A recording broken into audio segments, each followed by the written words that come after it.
مساء الخير، ازيكم عاملين ايه؟ انا اسفه ان انا طولت عليكم وغبت الفتره اللي فاتت، بس بقى كده كان عندي شغل كتير ومصيف، سوري لاختفائي يعني. بس رجع لكم بفيديو طلبتوه مني وفي ناس كتير كانت مستنياه، فيديو اساسيات اللحام، ازاي هنعمل لحام فضه وايه كل الادوات اللي محتاجينها عشان نعمل لحام فضه بطريقه كويسه وسهله وبسيطه للناس اللي لسه بتبتدي.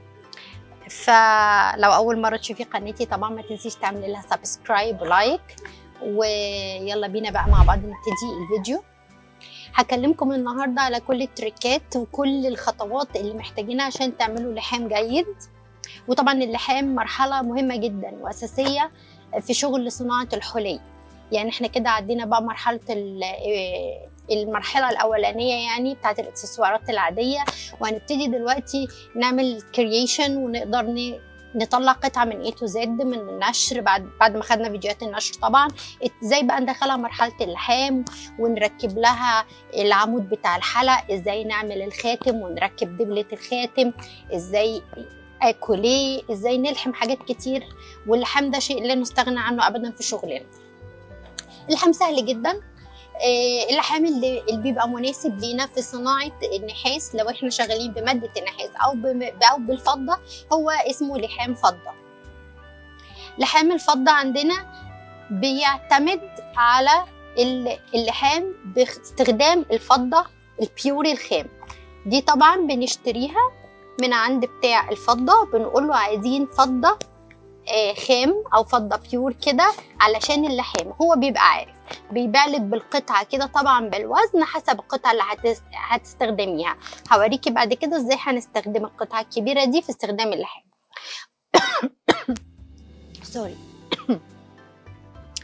اول حاجه بقى مهمه عشان نبتدي لحام، هبتدي معاكم من الاول. طبعا اول حاجه السيفتي، اهم حاجه النضاره بتاعتنا علشان نحمي عينينا. بعد النضاره بقى عشان تبتدي اللحام لازم تشتغلي على منطقه امنه. يعني مش هينفع نشتغل على ترابيزه سفره فيها ازاز، ما ينفعش نستخدم على ترابيزه عليها مفرش. لازم نعمل لنفسنا كده زي تخته نلحم عليها تكون امنه تماما، ما تتفاعلش مع الحراره، ما تزودش الحراره وتسبب لنا تبوظ لنا القطعه وتبوظ لنا طبعا المحيط وتبقى فيها خطوره لينا. فانا عن نفسي مثلا في البيت بعمل ايه؟ جبت صينيه زي دي، صينيه مربعه. ثواني هشيل لكم الحاجه اللي انا محضراها علشان اوريكم الخطوات وبعدين هبتدي ادخلها لكم واحده واحده. انا هنا جبت صينيه مربعه اللي هي صينيه زي بتاعه الفرن او بتاعه التوستر اهي، حاطه فيها حته ورق ألمونيوم فويل يعني. وجبت كان عندي بلاطه من بقيه البلاط بتاع الشقه، سوري لو متبهدله طبعا نضفتها لكم على قد ما قدرت بس علشان انا شغاله عليها طبعا. وعملتها دي بيز اشتغل عليه اللحام بتاعي علشان ابقى امنه. طبعا ده مش ده اللي هلحم عليه، انا ما بلحمش على السيراميك، انا بعمل لي بس مكان امن. يعني انت ممكن تستغني عن السيراميك لو مش موجود وتحطي بس صينيه كده. اهم حاجه بقى بنشتريها حاجه اسمها تخته لحام.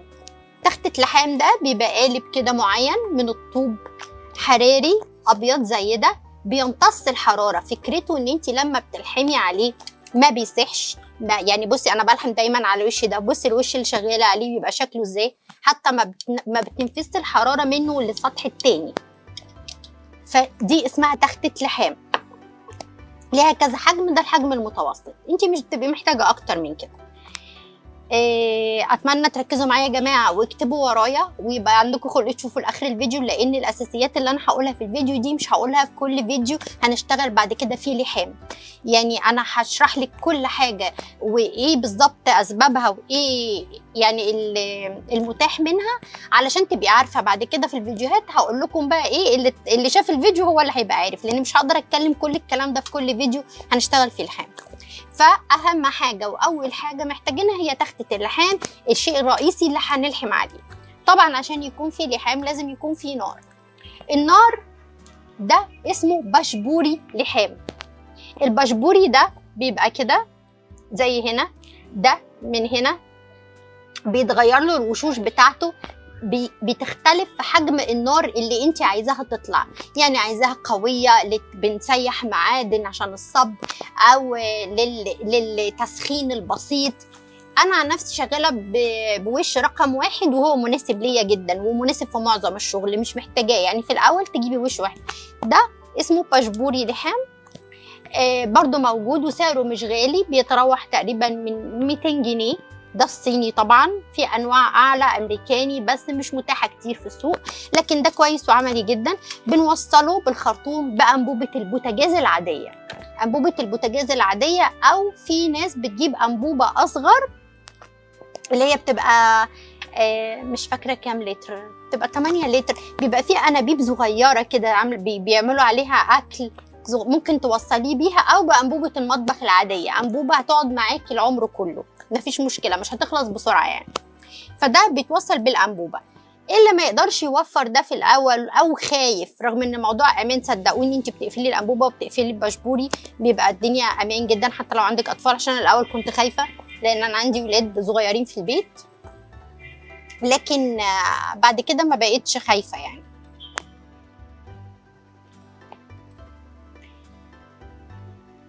ف زي ما قلت لكم الباشبوري ممكن بعد تجيبي باشبوري اللي هو التسخين، اللي هو بيعملوا بيه الاكل. طبعا انا ما بنصحش بيه لان هو هيخلص معاكي بسرعه جدا ومحتاج تمليه غاز كتير جدا، بس ممكن تجيبيه في الاول للتجربه عشان تجرئي نفسك، لكن انا ما جبتهوش، يعني انا ابتديت بده على طول. وده بمنتهى السهوله، انا هوريكي ليه تجربه كده. لما بنفتحه، هو هنا الزرار اللي انت بتتحكمي فيه بالغلق والفتح. احنا طبعا الانبوبه بتبقى مفتوحه، انا بقفل الانبوبه طبعا طالما انا مش شغاله، وبفتحها وقت الشغل بس. انا فتحت كده الانبوبه، هفتح من هنا كده، هسمع صوت الغاز.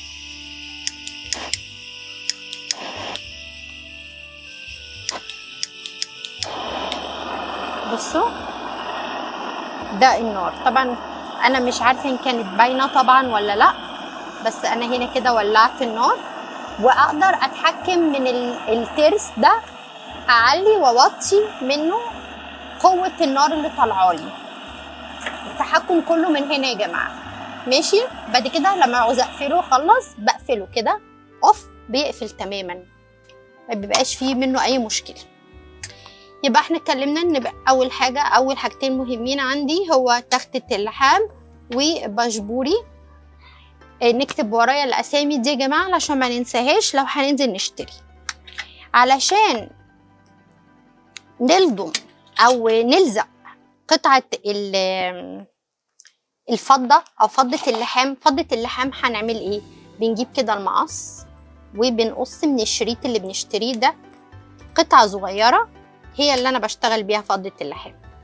بصي بتقصي، كل ما بتكبر القطعه اللي انت شغاله عليها كل ما القطع اللي انت بتقصيها بتبقى اكبر، يعني حسب الكميه بتبقى حسب الشغل، وهنشوفه عملي طبعا. فبنقطعه كده مثلا قطع صغيره بالمقص، متعرفش اهي قطعه كده مربعات صغيره. وعلشان عشان بقى نلزق الشغل بنعمل ايه؟ في ماده لازم بنرشها على الشغل قبل ما نبتدي عمليه اللحام، وهي بودره بيضه كده اسمها تنكار، بتتباع كده. طبعا هي معروفه، ده تنكار امريكي، في انواع، كل ما بيبقى نوعه جيد كل ما بيساعدك في عمليه اللحام اسرع واقوى. ودي ماده مهمه جدا، مفيش لحام هيحصل من غيرها. يعني انت لو جبتي الفضه البيور وابتديتي مرحله اللحام بالنار، عمر ما القطع اللي عايزه تلزقيها في بعض هتلزق في بعض. من غير التنكار ده مش هتلزق. التنكار بنعمل ايه؟ بنجيب له طبق زي ده اسمه صدفه، بتتباع علشان خاطر التنكار. التنكار مثلا انا هزود اهو قدامكم، بننزل حبه كده صغيرين مثلا، هو كده كده مش بيبوظ منك، يعني انت لما بتسيبيه زي اللي في الطبق ده وينشف بينفع تستخدميه تاني. وميه عاديه، ميه من الحنفيه، وفرشه كده بنبتدي ننزل عليه نقط ميه بسيطه لحد ما نعمل حاجه يبقى شبه الطحينه، يعني لا هو سايل ولا هو ناشف، يبقى زي الطحينه كده في ليه ملمس. وحتى لو سايل منك شويه مفيش يعني مفيش مشكله. بصي الميه بتكسره وترجع تاني تدوبه، ولما بتسيب الشغل وتركنيها على جنب بترجع تاني تجمد وتمسك في بعضها وترجع تاني زي الباودر كده. فهي كده اهو. فاحنا بنحط على القطعه بتاعتنا بالفرشه، وبعدين بنحط قطعه اللحام الفضه ونلحم. وهوريكي طبعا في الفيديو الجاي هعمل لكم بقى بدايه لحام. هنعمل مع بعض بروش الفراشه اللي احنا عملناها مع بعض، وقطعناها بالاركات ونشرناها. قررت اعملها لكم بروش. هنشوف ازاي هنلزق الدبوس بتاع البروش، نلحمه في الفراشه ونعمل منه بروش. ده هيبقى اول مشروع لينا في اللحام. بصوا ازاي اتحولت اهي، بقت زي الطحين. دي اسمها قلت لكم صدفه، برضو بتشتريها من عند بتاع ادوات الصياغه اللي هيبيع لك التنكار. هو عارف يعني الصدفه بتاعتها بتبقى ايه. طبعا في حاجات زياده بقى اسمها ايد تالته زي دي. الايد التالته دي بتساعدك جدا وانت بتلحمي. بتحطي فيها القطعه دي او مش عارفه اسمه ايه، بنز تقريبا، بتركبيه هنا اهو. هنا بتركبيه، بتمسكي فيه القطعه وهتساعدك جدا في وقت اللحام. دي اسمها الايد الثالثه، برضو مفيده جدا جدا لو اشتريتيها مع الادوات بتاعه الصياغه. وطبعا ده مهم جدا، الملقاط الطويل المدبب ده بيساعدك جدا وانتي شغاله في رص الحاجه بدقه، وازاي تشتغلي بيها كويس وازاي تحافظي على شكلها مظبوط. اول ما بنخلص بقى مرحله اللحام وسخنا وحطينا، بنيجي نكون مجهزين حاجه برطمان مثلا زي ده. طبعا يستحسن ان البرطمانات تكون ازاز، لان البلاستيك ممكن مع السخونيه بتاعت القطع بعد اللحام تتخرم منك او تبوظ. فبنبقى دايما محضرين برطمان عادي فيه ميه من الحنفيه. لما بناخد القطعه بعد اللحام بننزلها نبردها في الميه العاديه دي، وبعد الميه العاديه بنيجي لحاجه مهمه جدا لازم ننزل فيها الشغل، وهي حاجه اسمها الغلايه. الغلايه بتبقى زي دي، ودي بتبقى مكونه، دي الحاجه اللي هتنضف لك القطعه. يعني انت بعد اللحام وبعد ما بتبرديه في الميه، طبعا القطعه بيبقى عليها حباب اسود من اللحام او عليها كده، تحسي ان هي بايظه. يعني لازم تنزل في الغلايه بتاعتك علشان كل الرواسب السوداء اللي على القطعه تبتدي تنضف معاكي وتسهل عليكي بعد كده عمليه التشطيب والتنظيف. الغلايه دي اسم ماده علميه احنا بنروح نجيبها من مكتب او مصنع الكيماويات، ليها كذا اسم. الناس اللي بتبيع ادوات الصياغه عارفين، او السوق يعني بتوع الفضه والذهب، معروفه بالنسبه لهم ان اسمها الغلايه. لما تروحي لمكان الكيماويات، هو باللغه اللي احنا عارفينها اسمها بتبقى ميه نار، بس باللغه العلميه اسمها فيترول. اكتبوا ورايا الاسامي دي، اسمها علميا فيترول او زيت الزاج. زيت الزاج او فيترول بتروحي تجيبيهم من مكتب الكيماويات او شركه الكيماويات. بيسالك، حتى ما بيصرفوش طبعا بالساهل لانها بتعتبر ميه نار. بتقولي له ان انت شغاله في صناعه الحلي وعايزه تنضفي، بيفهم كده وبيديها لك. بتبقى عباره، انا هوريكم ازازتي طبعا اهي، بتبقى عباره عن ازازه كده فيها ماده ومكتوبه هي عليها فيترول، وبيبقى عليها تاريخ الصلاحيه بتاعتها وهتبقى expired امتى. طبعا دي تجيبيها تخفيها عن اي حد في البيت. لو عندك اطفال يبقى حطيها في ابعد مكان ممكن يكون في الشقه عن جوزك، عن الولاد، عن الست اللي بتنظف، لان دي ماده، دي ميه نار يا جماعه، ماشي؟ فاحنا نكون حذرين جدا. واحنا بنحطها لاول مره لازم نكون لابسين جلافز في ايدينا للامان. بنعمل ايه؟ بنجيب برطمان عادي بنحط فيه ميه، منسوب الميه ضعفين بنحط عليهم فيترول. يعني لو حطينا كوبايتين ميه مثلا بنحط عليهم كوبايه من الفيترول او من الزيت الزاج او من الغلايه. كوبايه ميه يبقى هنحط عليها نص كوبايه من ده. واحنا نحط بالراحه جدا، هنحس ان الميه بتسخن وان هي سخونه، بس هي دي من الماده اللي ما نخافش، يعني هي الماده بتعمل كده وبعدين بتهدى وبتفضل عندنا كده. بتقعد معاكي فتره طويله، يعني مش مره استخدام واحد وبترميها، لا، ممكن تستخدميها كذا كذا مره في التنظيف وبعدين تبقي تكبيها وتغيريها. طبعا هي هنا كده آمنة، يعني بعد ما اتخففت طبعا بقت أأمن، بس برضو مش هتحطي ايدك بالقطعة جواها. يعني دايما بنستخدم الجفت الطويل ده، بنطلع القطعة من المية ونحطه في الفيترول، وكذلك لما بنطلع القطعة من الغلاية بنشطفها تاني في المية العادية ونبتدي نمسكها ونتعامل معاها عادي. دي مرحلة مهمة جدا. طبعا في تريكات بعد كده هقولها لكم في الفيديوهات الجاية، مواد ينفع تحطي فيها القطع ما تحتاجيش اصلا تشطيب، يعني تروحي تنزليها حمام الذهب او الفضه على طول، بس دي هخليها في الفيديوهات الجايه. لكن اللي انا بقوله لك دي هي الاساسيات اللي كل اللي شغالين في الصياغه ماشيين بيها. دي الخامات المتواجده في السوق المصري، ودي الخامات المتواجده اللي معظم الناس شغالين في المجال بيستخدموها. مش صعبه خالص. ازازه الفيترول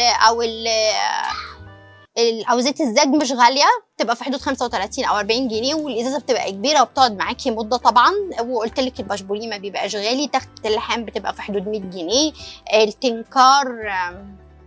التنكار مش فاكره كان بكام، يعني 250 جرام كانوا تقريبا ب 70 جنيه، بيقعد معاكي فتره زمنيه طويله جدا. فيعني لما هتجمعي الحاجه مش هتاخد منك مبلغ كامل كبير قوي يعني، لكن هتفيدك جدا، هتوفر عليكي مراحل كتير جدا، وهتخليكي عندك مجال ابداعي اكبر، لان ساعتها مش هتضطري تنزلي لحد يلحم لك وترجعي تكملي القطعه يعني دي خطوه مهمه جدا. انا الاول ابتديت بالخطوات الاساسيه اللي هي بتاعه المبتدئين، بتاعه صناعه الاكسسوارات العاديه، وبعدين لما حبيت اطور من نفسي ومن شغلي خدت الكورس في اللحام، فابتديت افهم اللحام وابتديت احبه جدا، وبيطلع معاكي شغل مختلف. وهتشوفوا الحلقه الجايه لما هنعمل البروش هتبقوا مبسوطين جدا ان شاء الله، وهوريكم عمليا ازاي هنستخدم كل الادوات دي عملي. اتمنى يكون الفيديو عجبكم وافادكم. لو لكم اي اسئله اكتبوها لي في الكومنتس وهرد عليها كلها. اللي عايز يعرف الادوات دي بنشتريها منين، انا عن نفسي شارياها من بيج على الفيسبوك، صاحبته بنت محترمه جدا ما بتبخلش على حد باي معلومه، لو سالتيها عن اي تفاصيل هتقولك، وهي في القاهره وبتشحن لاسكندريه. بس طبعا انبوبه الغاز لا ما بتتشحنش، ولا الفيترول او زيت الزاج بيتشحن، لان دي طبعا مواد حارقه وفي شركات الشحن ما بترضاش تشحنها، لكن ممكن توفر لكم كل الحاجات التانية. لو عايزين اي معلومه ابعتولي وانا هرد عليكم وعلى اسئلتكم، وانا يعني بحاول ما ابخلش عليكم والله باي معلومه، بقول لكم كل اسرار المهنه. اتمنى بس ان انتوا تستفادوا وتطبقوا وتبعتوا لي وتقولوا لي عملتوا ايه، واستنوني في الفيديو الجاي هنطبق عملي قدامكم ازاي هنلحم. واتمنى الفيديو يكون عجبكم، وما تنسوش اللايك والشير والسبسكرايب، واشوفكم الفيديو الجاي، وباي.